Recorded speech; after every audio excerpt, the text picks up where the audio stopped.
wants to prove how, these GMs, how smart they are. And it's true. And they want to impress their owners. Sometimes they do, sometimes they don't. But here's the problem. It's just people, I think if I could share anything with many of the fans out there, and I read everything, I read what people say and the criticisms and the positive things, they don't understand how hard it is and how illogical some of the parties on the other side are sometimes.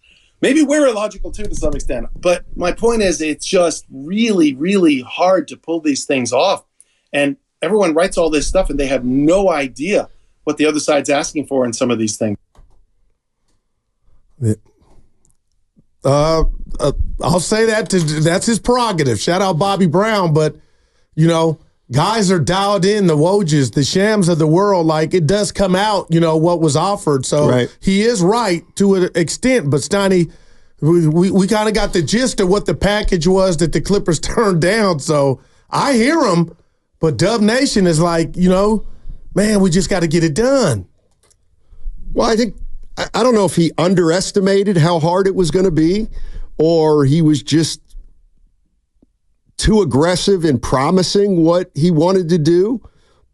But I think the word illogical is fascinating here, because my first thought when I heard that quote is sour grapes. It's sour grapes. No doubt about it. It feels like on his part. Because the Warriors can't get a deal done. Some teams are being illogical, is what Joe Lacobs said. And I think once he said illogical, then he covered himself by saying, well, we probably are too. But if he truly believes all that, Goo, why did he set us up for we're going to make a big move? Because he should have known. Yeah, well, he should have known. And he should have known he has enemies amongst the ranks of the NBA, because he was on top. And you know what? He had his chest out, and rightfully so, with the Joey-like years and that whole thing. So I don't think he's got anybody trying to give him any favors, especially Ballmer just down the 5 trying to send Paul George back. But Steiny, I think there's ego and pride involved. Not that he has to feel bad, but that he thought he could get back in the poker game easier than it actually looks right now. And he's operating, you tell me if I'm wrong, Steiny, from a place of desperation compared to where he's been operating so much during this dynasty. I think you're right. I think you're absolutely right. Now, I think he is operating under, let's say, urgency /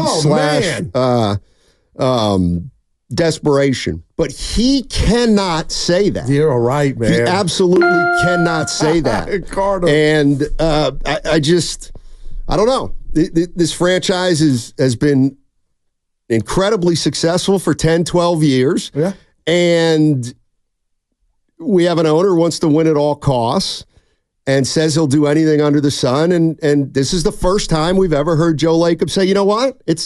We might not be able to get the things done that we want to get done because of the other teams. And that, I got you, Steiny. So I got you. It didn't sound great, but I don't fault him for telling the truth, because anybody who looked at the Golden State Warriors situation after the year and what they had to do with their salary roster knew that getting a big fish was between slim and none.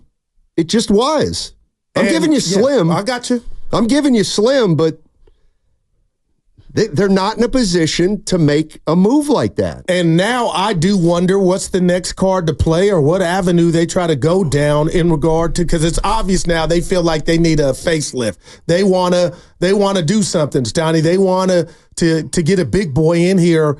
But now that you feel like it might not be as easy as you thought, is it just what you had me? And I didn't tell you this yesterday. You made a great case for, hey, Goo, tip the ball up. These youngsters take some steps. It'll be better than last year, maybe. But that's not making me sleep better at night. I'm still I'm rolling over. It's bad, but I guess, Steiny, I'm not mad at Lacob, because I think that matters, that he comes out, even if he was Farhan.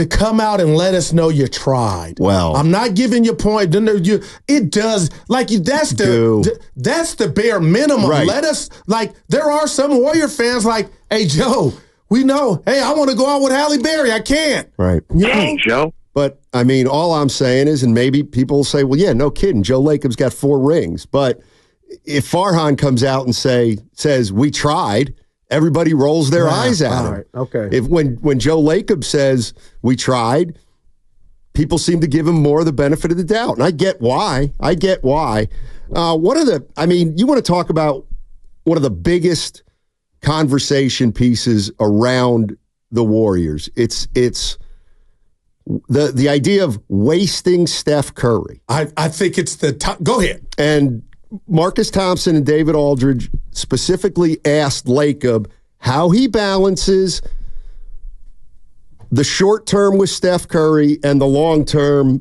security of the franchise. This is interesting. Mm-hmm. We recognize it, Marcus. I'm very aware of it. We want to be as great as we possibly can. Now, I'm going to give the caveat. I have to give the caveat. I was about to ask it. And the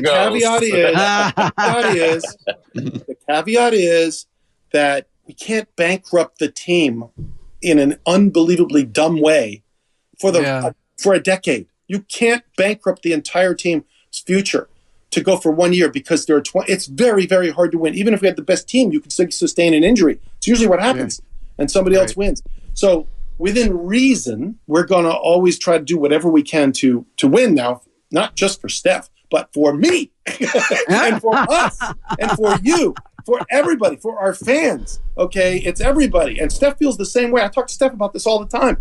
He's very cognizant of this. I'm very cognizant of this. We all are.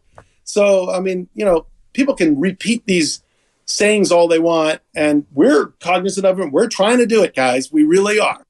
All right, so he was referring specifically to the idea of wasting Steph Curry's window. Mm-hmm. And we've been talking ad nauseum about what you owe Steph and what you owe the future, and are those things compatible? And what I heard Joe Lacobs say right there, and listen, he covered all his bases. But what I heard Joe Lacobs say is, we ain't giving up future picks unless I know for sure the player we get is good enough to lead us into the era after Steph Curry. That's kind of what I heard. And I don't think marketing fits that. See, I think he does, actually, believe it or not. I was thinking Giannis. I know it's a pipe dream, but yeah, Steiny. Tell me what now, you think he does fit that marketing? Well, I think yes, and here's why I think that. And if you want to jump in, 888-957-9570. The first thing he said was, some of these counterparts are illogical. Okay, well, who has he done business with? Ballmer and the Clippers, and Danny Ainge and the Utah Jazz. You know what that's about. And so clearly, he thinks they're trying to take advantage of him. He thinks the trades that both those teams offered weren't good enough to make the move. And so that tells me maybe the Warriors decided against it because both those deals involved too many future picks, especially what's being reported about Utah. Utah wants a couple of young players and future picks. Well, 3 young players that ain't going to happen. Yeah. That ain't happening just for Steph Curry.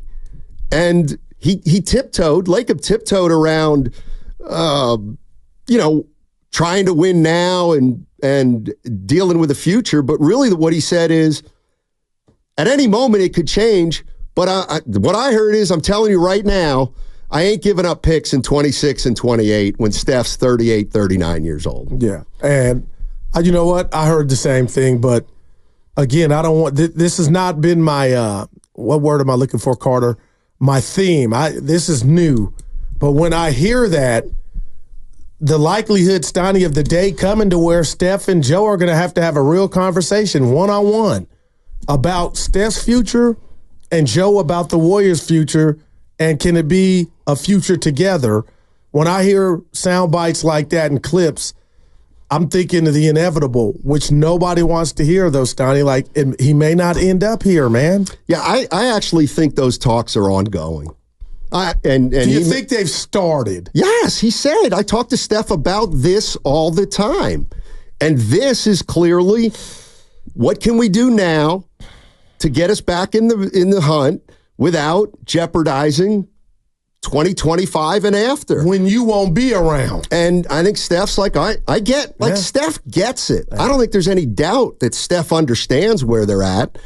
And the question is can they be better next year and can they be more competitive?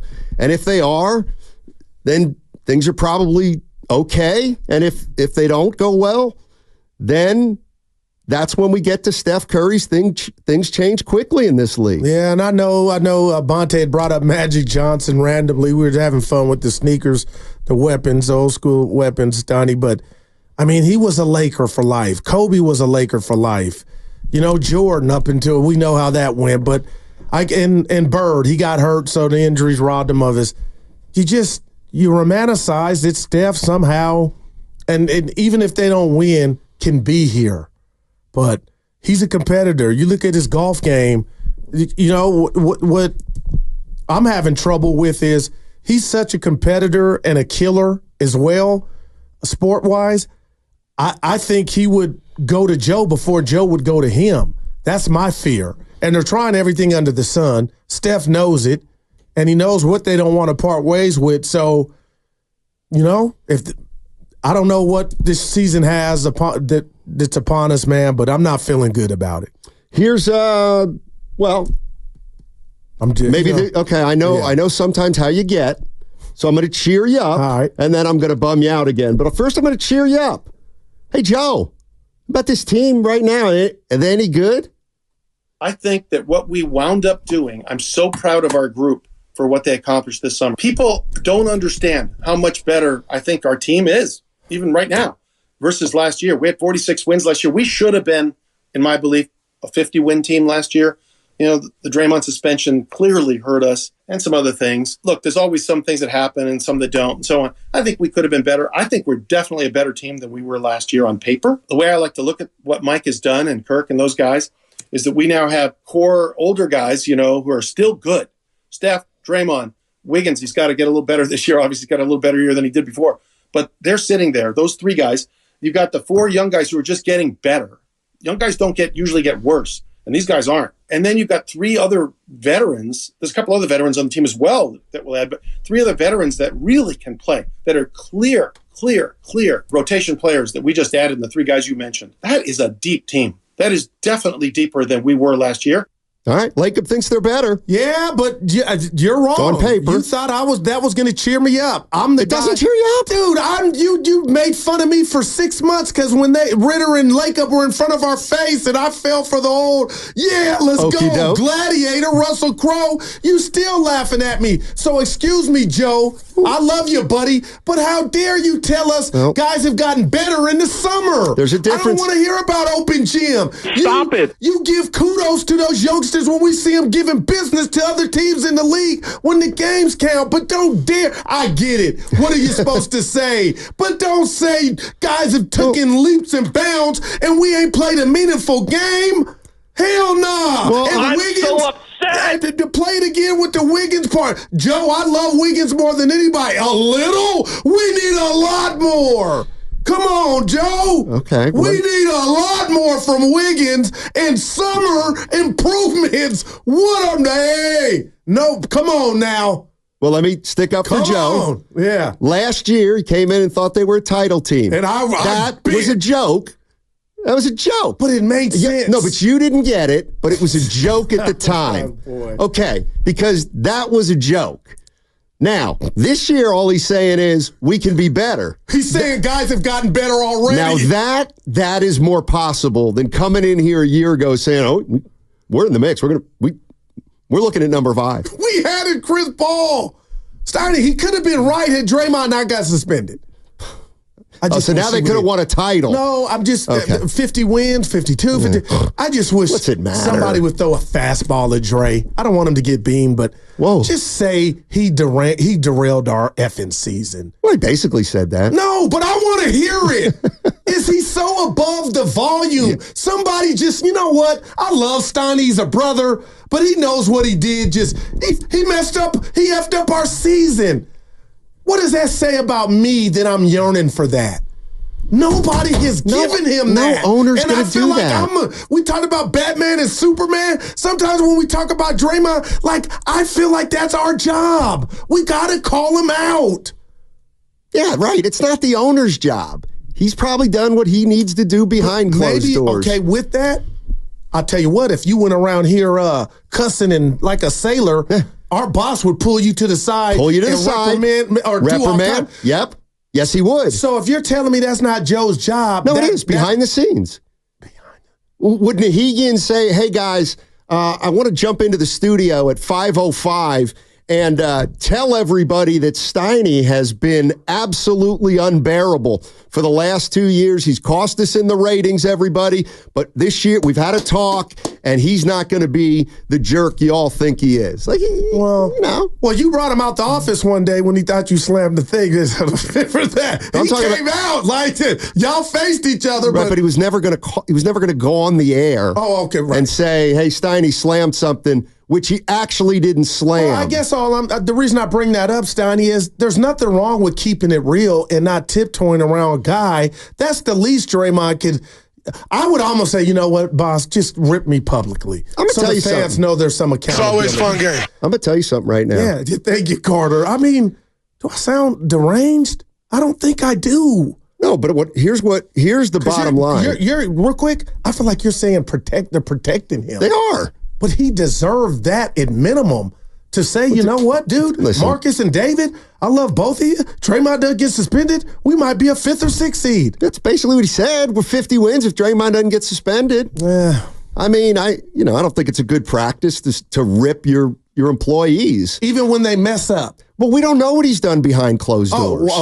We have no idea. I'm just saying, Draymond messed up in front of the world. Why? The world knows Draymond messed up.